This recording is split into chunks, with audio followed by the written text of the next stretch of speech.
How to cancel order on Temu. Hello everyone, I am Bishaka and welcome to our channel. Now let's get right into the tutorial. Firstly, go ahead and open the Temu application on your device. Make sure you are signed in and now tap on the View option on the bottom center of your screen and further tap on the Your Orders option.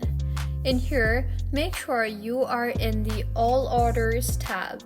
You will be able to view all your ongoing and already shipped orders.